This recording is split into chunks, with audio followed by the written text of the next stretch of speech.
వి gold trusted gold buyers మీరు తాకట్టు పెట్టిన బంగారాన్ని విడిపించి ఈ రోజు ఉన్న మార్కెట్ ధరకు కొనబడును.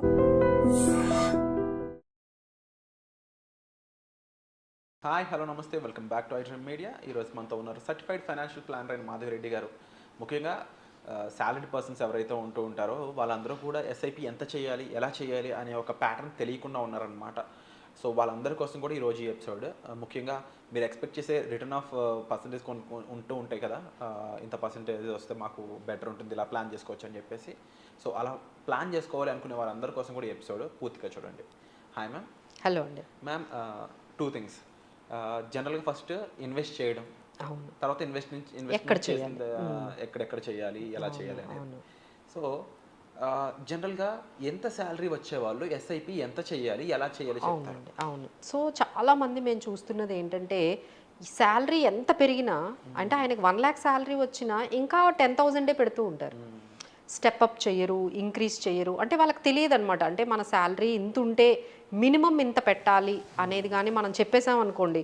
సో ఇప్పుడు ఈ ప్రోగ్రామ్ చూస్తున్న వాళ్ళందరూ కూడా వాళ్ళ శాలరీని క్యాలిక్యులేట్ చేసుకొని మనం చెప్పిన అమౌంట్ ఎస్ఐపి చేస్తున్నామా లేదా, చేయకపోతే ఇంకొంచెం స్టెప్అప్ చేసుకోవడం అనేది అలవాటు చేసుకుంటారండి అట్లీస్ట్ ఈ ఫైనాన్షియల్ ఇయర్లోనైనా.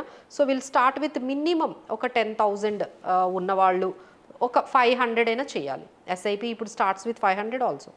సో ఈ 500 రూపాయలతో అయినా వాళ్ళు ఎస్ఐపి అనేది స్టార్ట్ చేయొచ్చు. ఒక పర్సన్కి 25,000 శాలరీ వచ్చిందనుకోండి, ఒక 1,250 నుంచి 2,500 వరకు అంటే ఎంత, 25,000లో 10%.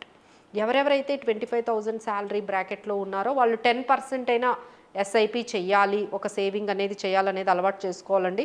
మీకు 50,000 కానీ మీకు శాలరీ ఉన్నట్లయితే దాదాపుగా 10,000 వరకు చేయాలి. సో మీకైతే ఎవరైతే 50,000 శాలరీ బ్రాకెట్లో ప్లస్ ఆర్ మైనస్ ఉన్నారో వాళ్ళందరూ కూడా 50,000 ఉంటే 10,000 వరకు వాళ్ళు ఎస్ఐపి చేయాలి. మీ శాలరీ 1 lakh ఉంది అంటే కనీసం 25,000 చేయాలి ఎస్ఐపి.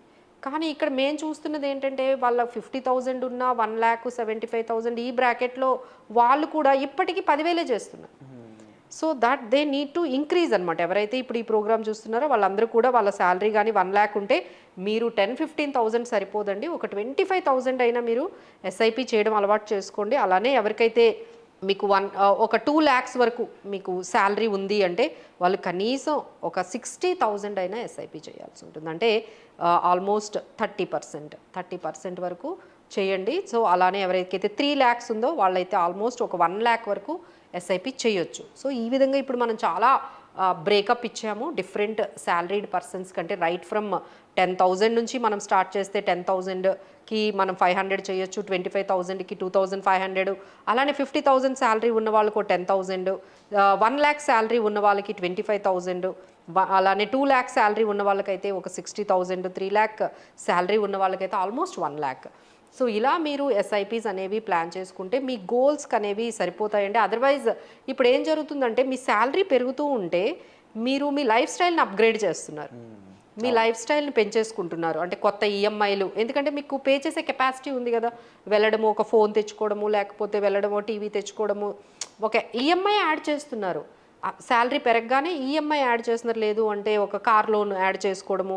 ఇలా ఈఎంఐస్ అనేవి ఎంతవరకు యాడ్ చేసుకోవచ్చు అంటే ఫస్ట్ ఒకసారి మీరే ఆలోచించుకోండి. అంటే ఆ ఈఎంఐ అనేది మీరు అది కానీ లేకపోతే, అంటే మన దగ్గర మనీ ఉంటే కొనుక్కోవడం బెటర్ అండి. మనం ఎప్పుడైతే ఈఎంఐ ద్వారా మీరు ఏదైనా స్పెండ్ చేశారంటే అది మీ లైఫ్కి ఎంత అవసరం, అది లేకపోతే బ్రతకలేరా, అది లేకపోతే మీ పని ఆగిపోతుందా, అది ఆగిపోతే మీ డే టు డే లైఫ్ ఆగిపోతుందా, అయితే డెఫినెట్లీ మీరు ఈఎంఐ తీసుకోండి. అలా కాదు, అది ఆగిపోతే, అది కానీ లేకపోతే, అది స్పెండ్ చేయకపోతే మన లైఫ్ ఆగిపోదు, మన వర్క్ ఆగిపోదు అంటే మీరు డబ్బులు సంపాదించి కొనుక్కోవడం మంచిదండి. నిత్యావసర వస్తువులు కాకపోతే వద్దంటారు. అంతే. మీకు ఇంకా అది లేకపోతే లైఫ్ ముందుకి లీడ్ అవ్వదు అంటేనే ఇప్పుడు మీరు ఈఎంఐ ద్వారా మీరు ఏదో ఒకటి తీసుకోవాల్సి వస్తుంది. But when you are without that మీ లైఫ్ లీడ్ అవుతుంది. క్యాజువల్గానే చాలామంది ఇప్పుడు ఈఎంఐస్ తీసేసుకుంటున్నారంటే ఒకటి కాదండి, సెవెరల్ ఈఎంఐస్ ఉంటున్నాయి, పెరిగిపోతున్నాయి. ఒక్కొక్కరి దగ్గర 3-4 ఈఎంఐలు ఉన్నాయి. వాళ్ళు ఏంటంటే ఫస్ట్ 5,000, 6,000 అనే స్టార్ట్ చేస్తారు, కానీ అక్కడతో ఆగుతున్నారా, నెక్స్ట్ ఇంకొక ఈఎంఐ అలా యాడ్ చేసుకుంటే అవునండి అంతే 4-5 ఈఎంఐలు ఏం కాకుండా పే చేసేస్తున్నారు. ఒకటి అవ్వగానే ఒకటి. అంతేగాని ఇప్పుడు మనం ఏదైతే ఈ ఎస్ఐపీస్ చెప్పామో ఆ శాలరీ ప్రకారం వాళ్ళు కానీ ప్లాన్ చేసుకున్నట్లయితే కొంచెం ఈ ఈఎంఐస్ మీద కొంచెం కాన్సన్ట్రేషన్ తగ్గించి ఇక ఎస్ఐపిస్ అనేవి ఇంక్రీజ్ చేసుకోవడం దాని మీద మీరు పెట్టుకుంటే బాగుంటుంది. ఎందుకంటే బయట సిచ్యువేషన్స్ ఏవి కరెక్ట్గా లేవండి. మేము చాలామందిని చూస్తున్నాము, చాలామంది చెప్తున్నారు వాళ్ళకి జాబ్ లాసెస్ అవుతున్నాయని, జాబ్స్ నుంచి తీసేస్తున్నారని. ఎస్పెషల్లీ ఐటీ కంపెనీస్ బయట రెసిషన్ కూడా అంటున్నారు, కొంచెం స్లో డౌన్ అంటున్నారు, బిజినెసెస్ కూడా డల్ అవుతుంది అంటున్నారు, మీకు శాలరీ కూడా ఇంక్రిమెంట్లు అనేవి కనిపించడం లేదు. సో ఇలాంటి టైంలో మనకి ఎంత అమౌంట్ వచ్చినా చాలా వాల్యుబుల్గా అనుకోండి. Don't spend unnecessarily and increase your SIPs and decrease your EMIs. Very true ma'am, మీరు చెప్పిన దాంట్లో చాలా మందికి ఇన్వెస్ట్మెంట్ కంటే కూడా ఖర్చు మీదకే వెళ్తూ ఉందండి.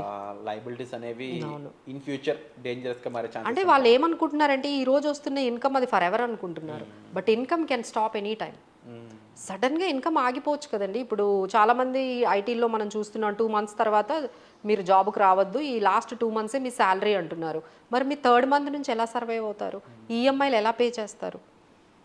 So every time you have to think like that. ఏదైతే మీకు ఇన్కమ్ వస్తుందో అది ఫర్ ఎవర్ రాకపోవచ్చు, అది ఆగిపోయినా సరే మన లైఫ్ ఆగిపోదు. కాబట్టి మనం ఎంత ఈఎంఐస్ తక్కువ ఉంటే ఒకవేళ మీకు ఒక 2-3 months శాలరీ అడ్జస్ట్మెంట్ అవ్వకపోయినా మీరు ఈజీగా గెట్ ఆన్ అయిపోతారు. ఎందుకంటే మీకు అంత ఈఎంఐస్ ఉండవు కదా. బట్ ఈఎంఐస్ బర్డన్ పెంచుకుంటూ వెళ్ళారనుకోండి, సో ఇలాంటి షాక్స్ వచ్చినప్పుడు అసలు life will become.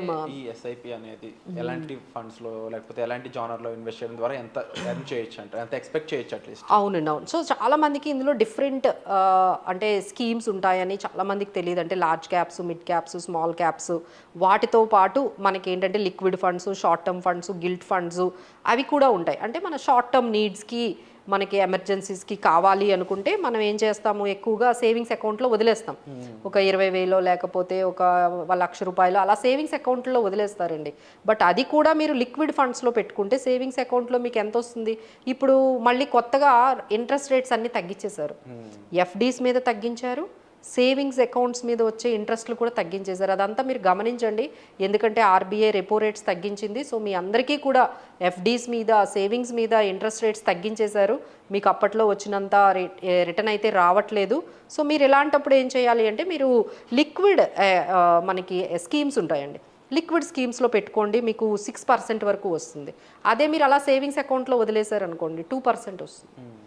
That's how you can manage. అలానే మనకి ఒక షార్ట్ టర్మ్ డెట్ ఒక 1 year వరకు మీరు మెయింటైన్ చేయాలి, అమౌంట్ కావాలి అనుకుంటే షార్ట్ టర్మ్ డెట్లో పెడితే మీకు 7% వరకు వస్తుంది. అలానే మీరు గిల్ట్ బాండ్స్, గవర్నమెంట్ బాండ్స్లో పెట్టుకుంటే మీకు 7% వస్తుంది. సో ఇవన్నీ ఏంటంటే ఎవరికైతే బ్యాంకుల్లో పెట్టి వదిలేస్తున్నారో వాళ్ళందరికీ మేము ఇచ్చే ఆప్షన్స్ ఇవ్వండి. అంటే ఎందుకంటే ఇంట్రెస్ట్ రేట్స్ తగ్గించేస్తున్నారు, ఇంకా ఫ్యూచర్లో కూడా ఇంట్రెస్ట్ రేట్స్ తగ్గించే అవకాశాలే ఎక్కువ ఉన్నాయి. కాబట్టి మనం కొంచెం అవేర్నెస్ క్రియేట్ చేసుకొని ఓకే బ్యాంక్ సేవింగ్స్ అకౌంట్ కన్నా, బ్యాంక్ ఎఫ్డీ కన్నా మీరు కొంచెం ఈ liquid assets, liquid schemes and short term debt, guilt funds ఇలాంటివన్నీ ఉన్నాయని గమనించండి. లేదు అంటే మమ్మల్ని అడిగినా మేము ఆ విషయంలో మీకు హెల్ప్ చేస్తాము. ఆ తర్వాత నెక్స్ట్ వాళ్ళకి కానీ ఓకే 12%, 15% అంటే 10 to 13% రిటర్న్స్ కావాలి అంటే కంపల్సరీ ఈక్విటీ ఫండ్స్లోకి రావాలి. అంటే డెట్ నుంచి ఈక్విటీకి రావాలి. బికాజ్ ఇప్పుడు మీ ఎక్స్పెక్టేషన్ పెరిగింది, మీకు ఇప్పుడు 10% నుంచి 13% రిటర్న్ రావాలి అంటే మీరు లార్జ్ క్యాప్ ఫండ్స్ సెలెక్ట్ చేసుకోవచ్చండి. లేదు నాకు 15% రిటర్న్ కావాలి అనుకుంటే మాత్రం మీరు multi cap funds, mid cap ఫండ్స్ని కూడా యాడ్ చేయాలి. యాడ్ చేస్తేనే మీకు ఆ పర్టికులర్ రేట్ ఆఫ్ రిటర్న్ వస్తుంది. ఇక మీరు చాలా అగ్రెసివ్గా మీరు ఎక్స్పెక్ట్ చేస్తున్నారు రిటర్న్స్ మార్కెట్ నుంచి అంటే స్మాల్ క్యాప్ ఫండ్స్లో అయితే మీకు 15 to 18% ఉంటుంది.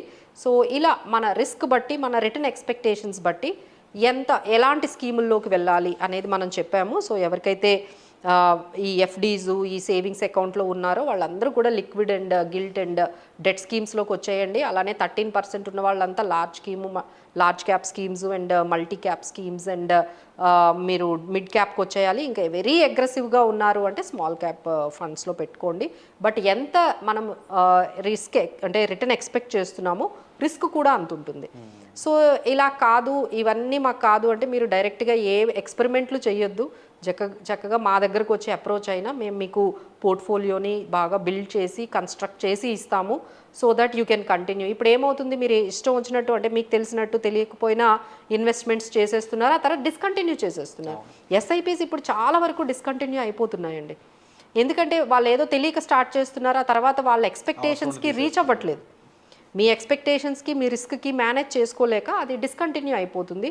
సో డోంట్ గో ఫర్ డైరెక్ట్గా మీరు వెళ్తే ఇలానే అవుతుందండి. అండ్ వన్ మోర్ అవేర్నెస్ కోసం ఇక్కడ చెప్తున్నాము, ఎవరైతే యాప్స్ ద్వారా, అంటే మాకు రీసెంట్గా ఒక క్లయింట్ ఏం చెప్పారంటే ఆయన ఒక యాప్ ద్వారా మ్యూచువల్ ఫండ్స్ కోసమని క్రియేట్ చేసుకున్నారు. అలానే ఒక డీమ్యాట్ అకౌంట్ కూడా ఓపెన్ చేసి ఏదో సరదాగా 10,000 20,000 స్టాక్స్ పెడదామంటే ఆయన నంబర్ ఏం చేశారంటే ఇమ్మీడియట్గా ఒక టెలిగ్రామ్కి ఒక వాట్సాప్ గ్రూప్కి అటాచ్ చేసేసారు. ఎప్పుడైతే మీరు ఇలా ఓన్గా మీరు ఏ యాప్స్ పడితే యాప్స్ ఓపెన్ చేస్తారో మీ ఇన్ఫర్మేషన్ అంతా కూడా ఈజీగా అవైలబుల్గా ఉంటుంది. వెంటనే ఆయన వాట్సాప్ గ్రూప్లో యాడ్ చేశారు. యాడ్ చేసిన తర్వాత ఆయన్ని ఒక రకమైన ఈ ట్రేడింగ్లోకి, ఐపీఓస్ అని ఏదో స్కామ్లోకి తీసుకొని వచ్చి దాదాపుగా ఆయనకి 30 లక్షలు పోగొట్టారండి. సో ఆయన ఎక్కడ మొదలు పెట్టారు, జస్ట్ ఏదో ఒక ఎస్ఐపి చేద్దాము, ఏదో 2-3 స్టాక్స్ కొనుక్కుందామని స్టార్ట్ చేసింది. He finally ended up with the loss of 40 lakhs. ఇంట్లో వాళ్ళకు కూడా చెప్పుకోలేని పరిస్థితి, ఎవరితో కూడా షేర్ చేసుకోలేని ఇలాంటి సిచ్యువేషన్స్లో చాలామంది ఉన్నారండి. సో అందుకనే మీరు డైరెక్ట్గా ఈ యాప్లు అవి క్రియేట్ చేసేసుకొని మీరు ఇలాంటి స్కామ్స్కి కొంచెం దూరంగా ఉండాలి అంటే మీకు పెద్ద డిఫరెన్స్ ఏమి ఉండదండి. రెగ్యులర్ అయినా సరే డైరెక్ట్ అయినా మీకు 0.5%, 1% కోసం మీరు మొత్తం మీ వెల్త్నే మీరు రిస్క్లో పెట్టొద్దు. So go with an experts better. Very true ma'am. మన తప్పకుండా ఇక్కడ మన ఫినాన్సెస్ అనేవి మన ఫ్యూచర్ అండి, మన సెక్యూరిటీ అవన్నీ కూడా. దాన్ని మనం ఎంత జాగ్రత్తగా చూసుకుంటాం అనే దాన్ని బట్టి అవి అంత మన జాగ్రత్తని చూసుకుంటూ ఉంటాయి. కాబట్టి ఈ టైంలో ఇన్వెస్ట్మెంట్ అని జాగ్రత్తగా చేయడం, దాని నుంచి రిటర్న్ వచ్చే విధంగా ఇన్వెస్ట్మెంట్ చేయాలనుకున్నప్పుడు మాత్రం తప్పకుండా ఓన్ డెసిషన్స్ కాకుండా ఎవరైతే అందులో ఎక్స్పర్టీస్ ఉందో వాళ్ళని మీట్ అవ్వడం అనేది మంచిది. సో దానికి తగ్గట్టు మాధవిరెడ్డి గారు మనకి ఎన్నో విషయాలు చెప్తా ఉన్నారు. పర్సనల్ అపాయింట్మెంట్స్ అనేవి ప్రొవైడ్ చేస్తున్నారు. సో మీరు డైరెక్ట్గా వెళ్ళి కూడా మీట్ అవ్వచ్చు. ఫీజులు ఎక్కువ ఉంటాయనో లేకపోతే ఇంకోటి లాంటి ఒక రాంగ్ ఇన్ఫర్మేషన్ మైండ్లో పెట్టుకోవద్దు. Give a simple call. ముందు ఒకసారి కాల్ చేసి మాట్లాడండి. దాన్ని బట్టి మీకు మిగిలినంతా కూడా కేక్ ఒకలా అయిపోతుంది. సో వచ్చే ఎపిసోడ్లో మళ్ళీ కలుద్దాం. Thank you so much.